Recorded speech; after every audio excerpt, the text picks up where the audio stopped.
And that's why people say you never really know a person's real character unless you give them money and power. Is it that rapture or what? God, Please, that give me rapture seems better. See, we're suffering now. I feel like those people will have a grudge against us, so Libya. Who can't beat them again? Who are you? I'm Jegede. Someday we'll be making a movie about Tinubu as a hero. This is what's happening on Twitter. I'm Nancy. And I'm Jegede. Jegede. Choke. That name carries weight though. Choke it. What's happening on Twitter? I don't know, you tell me what's happening on Twitter. I mean, let's talk about what's happening in Nigeria first of all. I don't want to start because I'm in Dubai right now. Like, you came all the way to Dubai for this shoot. I don't Delulu, you're being delusional. But me, I'm going to be real. I'm in Nigeria, I'm a full Nigerian, and I'm suffering.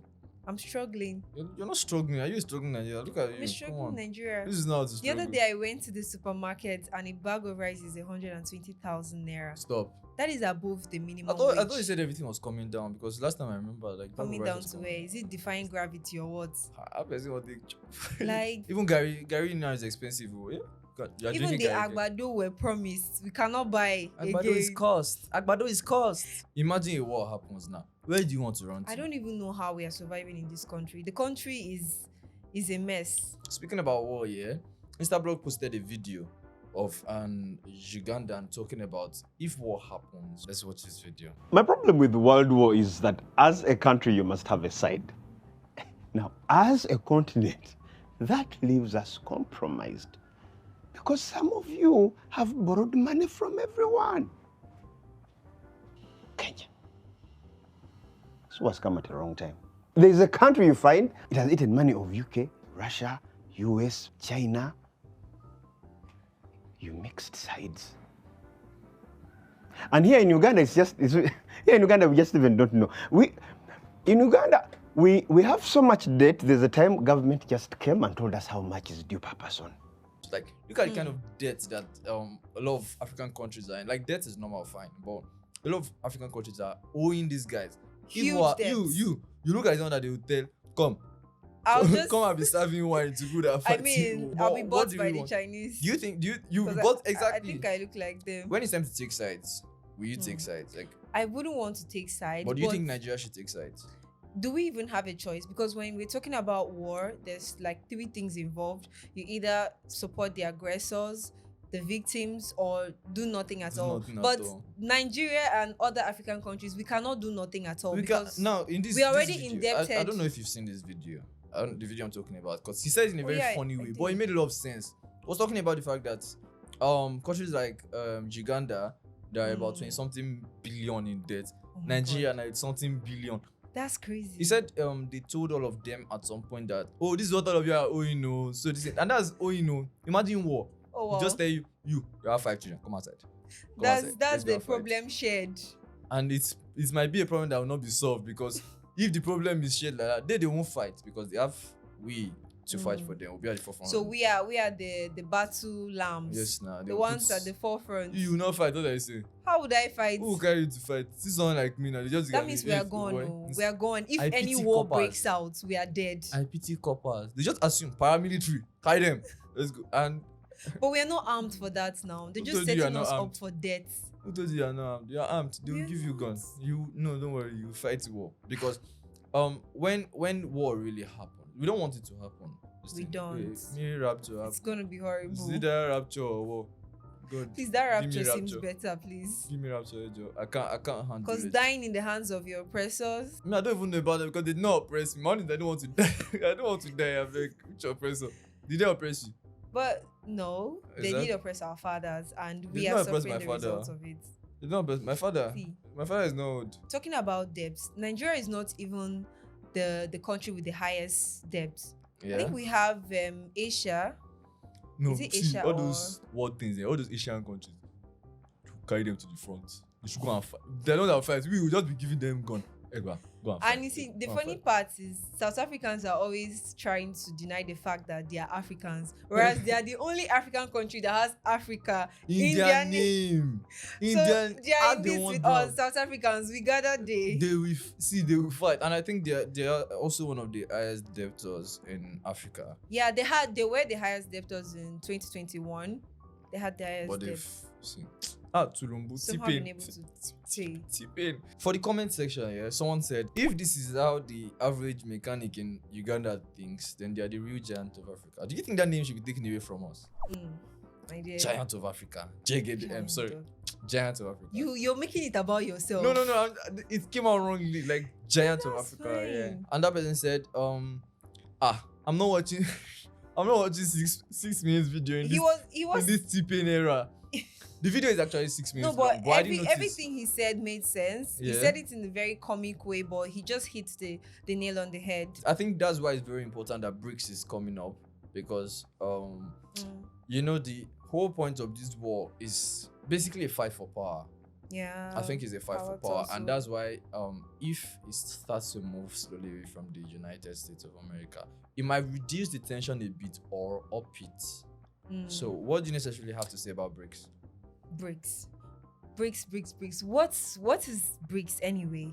So BRICS is an intergovernmental initiation that brings together the British, Russia, Asia, India, China, and I think the S is South Africa. Yeah, South Africa. Yeah, so these countries are coming together to develop a currency that we can use to trade instead of the dollar, reducing the dependency. Currency. Yes, reducing the dependency on the US dollar, because the US dollar has been the currency we all use to trade, and that has made us so dependent on it that whatever happens to the dollar rate, the rise or fall, it gets to affect all the markets, the foreign market, the local market. So BRICS is now trying to reduce that whole dependency, to create an independence, in trading. But no. But the main US reason, are kicking against it. They will kick against it now because it's against them. Of course, but what do you have to say about Nigeria? I heard Nigeria might join, might be a part of. I heard Egypt has joined, Ethiopia has joined, but Nigeria needs to join. What are you asking that question? I want to know. Can't you see how the dollar is affecting our market? Every small thing, dollars rise. Even tomato seller in the blood market, pressure is going up. Even tomato seller in the market is like, dollar don't rise. So everyone is using. How is dollar affecting simple things like? So the BRICS nobody understands, but I think the importance of BRICS is necessary, especially because for a country like Nigeria that has about 12% of its national exports and 22% thereabout, 12% with India, 20-something% with China. I think it's important that all these countries that trade between themselves start to like embrace a universal currency that helps us. And it's going to the BRICS initiative is also going to strengthen local currencies, because imagine a situation where Nigeria can trade with Naira or yuan, trading with the Chinese countries. I think we're even making BRICS a little too complex. Yeah, if we're to break it down, you say 5 people, maybe one person has power more than all of them, and the other 4 say, you know what, let's remove this power from Egbon. Let's 4 of us form something else. So let's say, think of it as the United States of America, but now it's just in a currency term, and BRICS: Britain, Russia, India, China, South Africa, forming something, and then all of us can join and say, okay, each of us spending this currency. It already has value, but it's just not tenderable yet. This BRICS, Mr. Mark Official on X tweeted, "Death of the dollar dominance. BRICS is introducing a new currency for the world to use instead of the dollar. China and Russia together are taking on the biggest bully on the block, America. Bravo." It seems to be applauding the BRIC movement. Yeah. But this whole thing is seeming to me like there's some political agenda underneath. There's always political agenda. Yeah, I mean, it's country against country. Well, the BRICS initiative is going to be beneficial to Nigeria and other developing countries. I feel like there would also be some sort of political tussle underneath. And how about if this country now decide to use their power against us? To be honest, I think they'll still do it. Because you realize we are giving the mantle to them.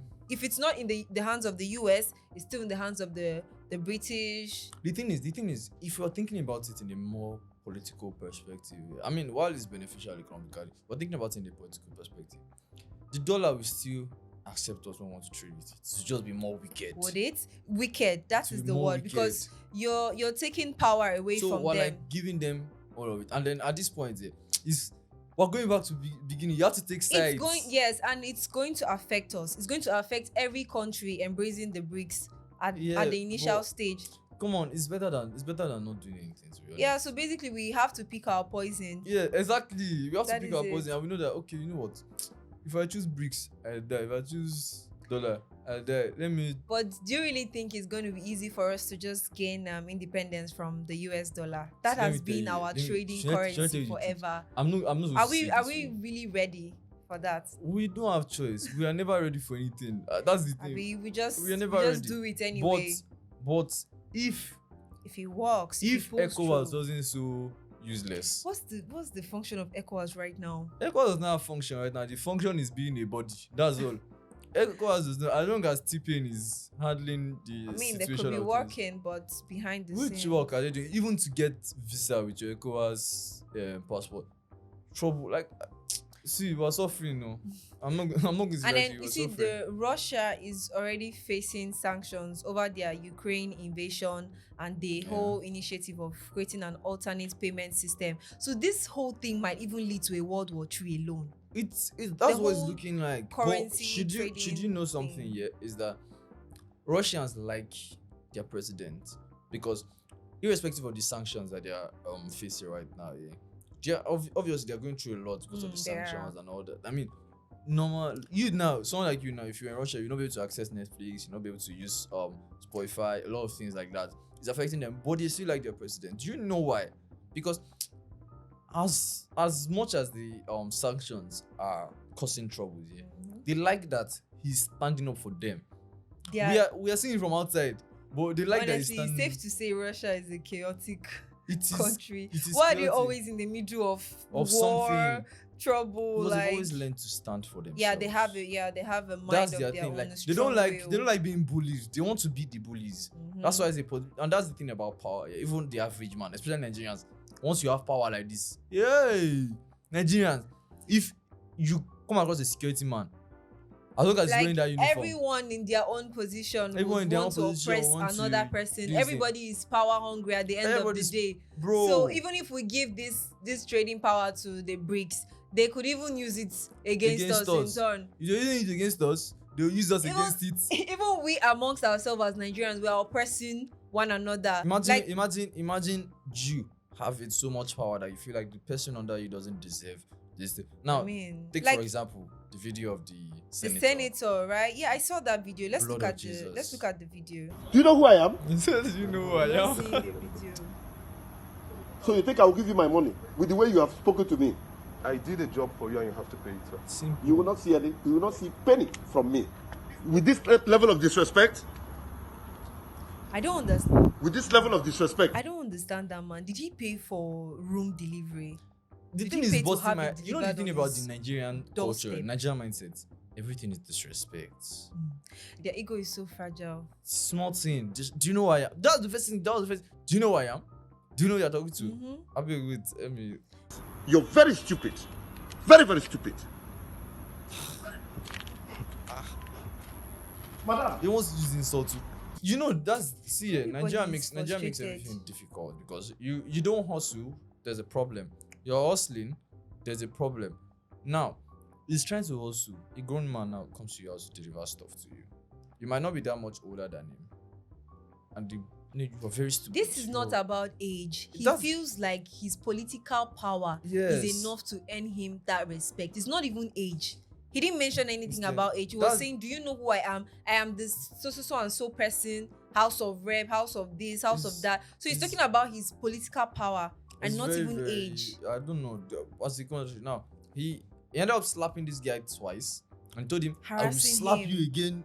He tore his shirt. He ripped his shirt. Can you imagine? Because that is bullying. I hate bullying. It is beyond bullying. And do you know he apologized? I think he dropped an apology. I didn't see any apology, and even if he did, it's not a sincere one. If you had read it, story, because you could tell from the statement that he didn't even write it himself. There's no form of sincerity in that thing. It's just to damage control. Thank you. Do you get? He's apologizing because he got caught.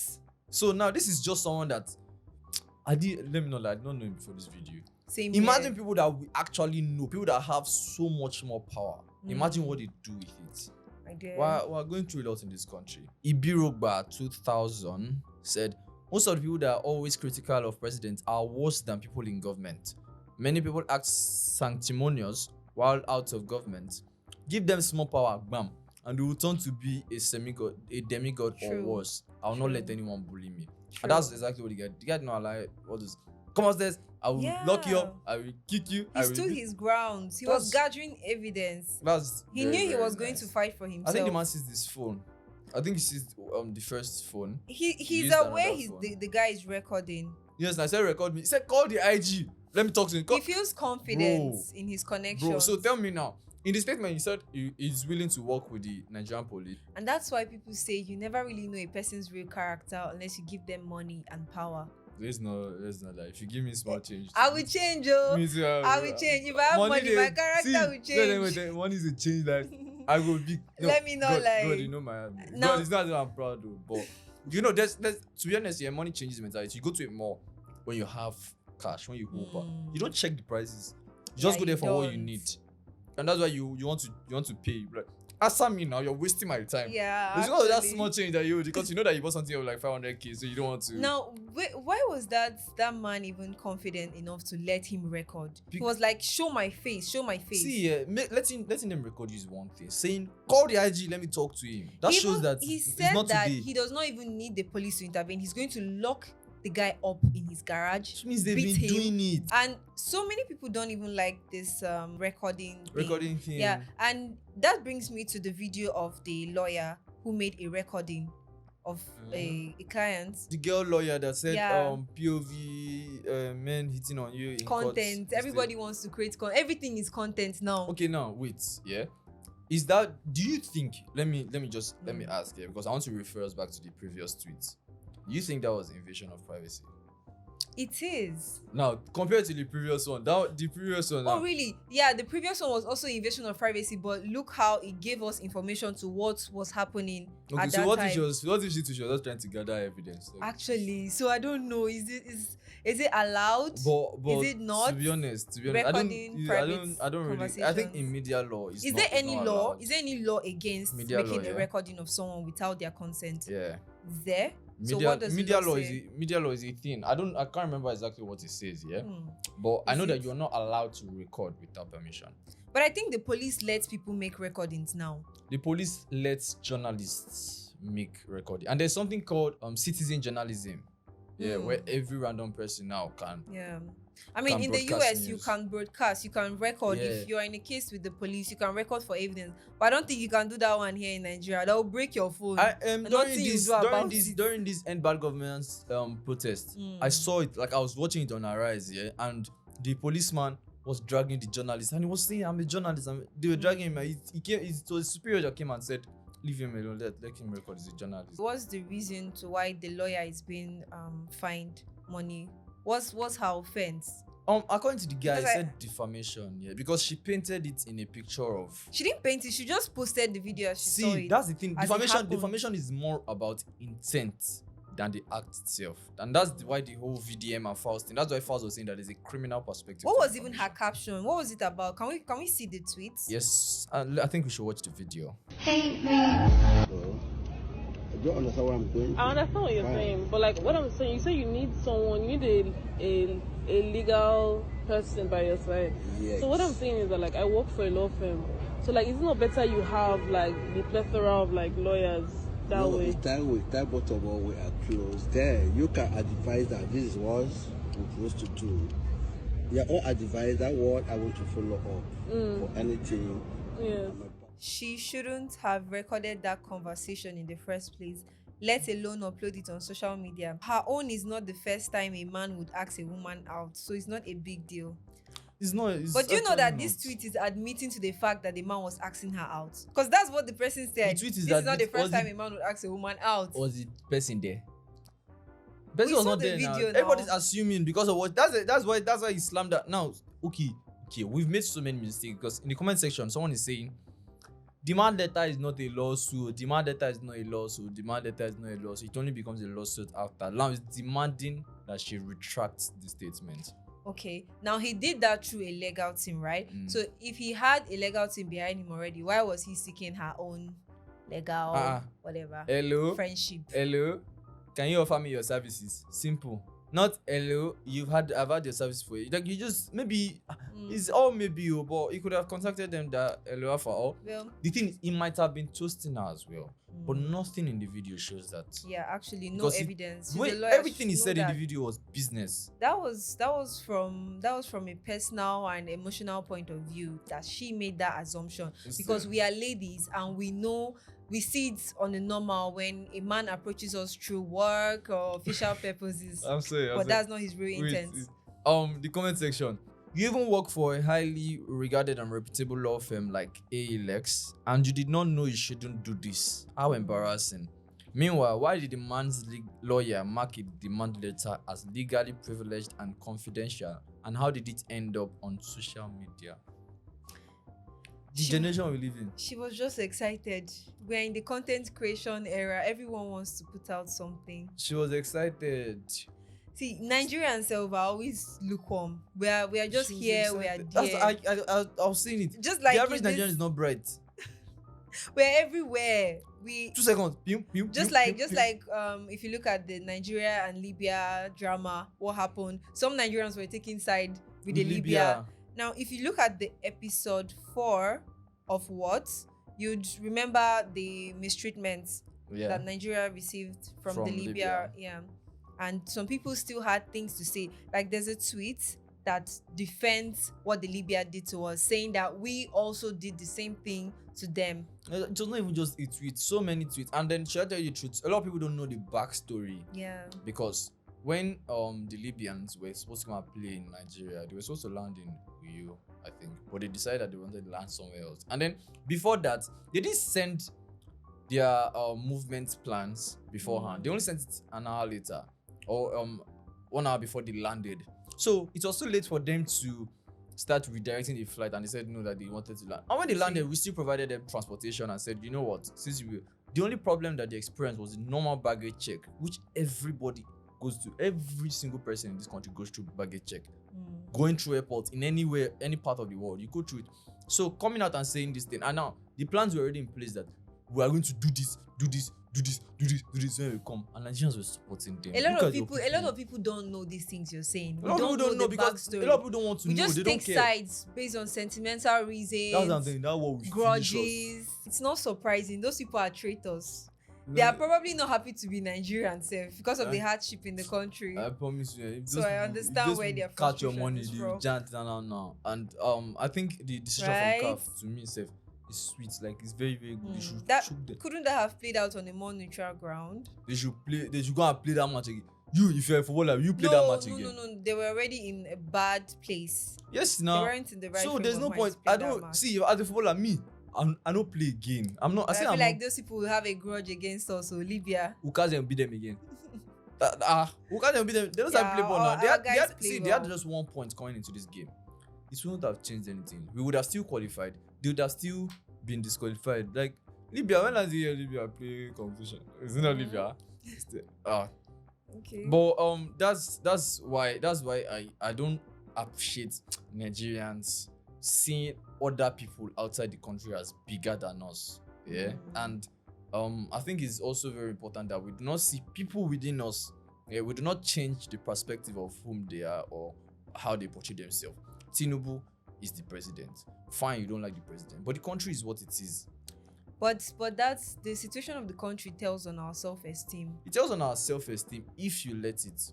Nigerians, how can you not let it? See, let me tell you. Can't you? You just have to be honest with yourself. If you look at the standard of living out there and how we're living here, that's all it the difference is clear. And that's why we can feel intimidated sometimes. That's why we can feel intimidated. And that's why we allow other people to come inside our country. No, we cannot. No matter what it is, when you're facing another country, when you're facing the opponents, you just have to, stand as one. So now we are talking about patriotism now. Now they want to make a movie about someone that, quote unquote, was a slave trader. What are you talking about? Efunroye Tinubu. Yeah, that there's a movie that is in the making for, I think, Fetia Balogun Studio, like her production company is producing the movie Efunroye Tinubu. Now, historical. I don't want to say too much, but what I'm going to say about Efunroye Tinubu, from what I know, is that she if you check her page on Wikipedia, you see, if you check spouses, you see some, I think there's a particular name amongst others, because Efunroye Tinubu herself was also a kingmaker in her days. That's after the whole slave trade process. There's diverse opinions on who she was. She was a kingmaker. She had to be banished by I think David Campbell. He had to like get her banished to Abeokuta, and it was when she was in Abeokuta that she fought for them there against the Dahomey. But she had to be banished because she always put him, like, the next king she will have is she will marry him. The next thing she will have, the only person she didn't marry was the one she married before he became king. Like, he was already banished. She brought him back, made him king, married him, and she didn't. His son. How did she have so much power? Because she had already been involved in trade for a long time. So she was already trading, and then she sold slaves, and then she was someone that she said, if you're not paying the price she's paying, she rather drown those slaves. Look at that. Now we want to make a movie about someone like this, and now I'm sure, from what we know, when the movie comes out, they will tag her as a hero. And not everyone agrees with that. Because I don't agree. Because she had her strengths, but she also had her weaknesses. She did not have any weakness. Her strength. You're saying that? She was a bad person. I don't think she was bad. That's not weakness. That's bad. She was a bad person, and it's because of the power that she got from being bad that she was able to use to fight. And if she did not fight for them, they would usually fight for. She won't die. Even good needs a little bad to it. She's bad that needed a little good to survive. Let's look at what this person thinks from Twitter at the Lone Wolf 11. If we are looking for female role models to emulate, there's Fumilayo Ransom Kuti, whose movie is on Prime, by the way. There's Queen Amina of Zazu, who also has a movie too. And there's Margaret Ekpo, who should have a movie, not slave traders like Efunroye Tinubu. It's as simple as that. Yeah. Now, most of these, they're already movies, but the name attached to it is what stirs up the steals, and I think that's why they are making her what she is, so they can make money. To be honest, it's very, very simple. Look at the situation of I think there's a new movie that they're making about Nigeria, or this thing, the Hijack 99, I think. Oh yeah, that movie is also another controversial movie. The movie just came out, and from what I've not seen it yet, but from the feedback I've seen, they also messed up with a lot of history there. So we should stop making this. It's making movies about history is a very sensitive. It's very sensitive, topic. And people that know about and you have to be intentional. You have to be intentional about the delivery. Do you get now? All these people, most people don't know how Fumilayo Ransom Kuti died. Most people don't know. People that know, they just know that she fell from a story building. She did not fall from a story building. She was thrown out the story building. She was thrown out because they were looking for failure. Like, a lot of things happen that most people don't know, and I think we'll just I'll be making film about it. It's more difficult because when telling these kinds of stories, you don't want to rewrite history. You want to tell it as it was. My main issue is not even the fact that they're just making the movie. Yeah, because we've seen Jeffrey Dahmer. This is Hollywood production. If you kill 50 people, Hollywood will say you killed 100. They will make the movie. They will show that you're a monster, you're a beast. But when it's time for them to make our own quote-unquote heroes, they will make them look like, oh my god, this person used to wear white. This person was a saint. I think these stories should not be rewritten at all. They should be told as they were. Do not glorify this person as a hero. You butter the wickedness. An evil person. Just tell it as it is and let people decide. Now you expect people's children to grow up and be like, oh my god, Efunroye Tinubu, like, she was sorry for you. She had her strengths, no lie. Which strengths? She does. But you yourself, you mentioned some of her strengths, some of the things she did for her people, how she fought. You know, she was also great in agriculture. Mm-hmm. Yeah, I learned she had the whole kola nut farm, which was sold to the government. I also heard she used to sell jewelries, all those. Yeah, so she had her strength. That was her strength, that she was into like chop. A kingmaker. And when she saw that This one is like, this one will not bring food again. I have to say human being. So that is why she should not be depicted as a hero. She should just be told as she is. Oh, but she's wicked, Chili. Her story should be told as she was in her time, an influential person who had her strengths and weaknesses if you want to make a movie about T-Pain now, what are you making as a kingmaker? Tinubu, who is making a movie about T-Pain? Who is that person? I don't think they knew that they would make I know, right? a movie about probably Mrs. at that time she would be seen as a horror. T-Pain. Yeah. Now and you see years later now she's kind of like a hero. She's not a hero in my book. So maybe someday we'll be making a movie about Tinubu as a hero. You will make a movie about me. Jegs. Who are you? Jegede, the hero. So this is what is happening on Twitter. I'm sure you guys enjoyed our conversation. Keep watching and subscribe to our YouTube channel. Like, share. HO3 Media. Yes, and interact with all our social media platforms to see more of us. And turn on the post notifications. Bye. Bye. Bye-bye.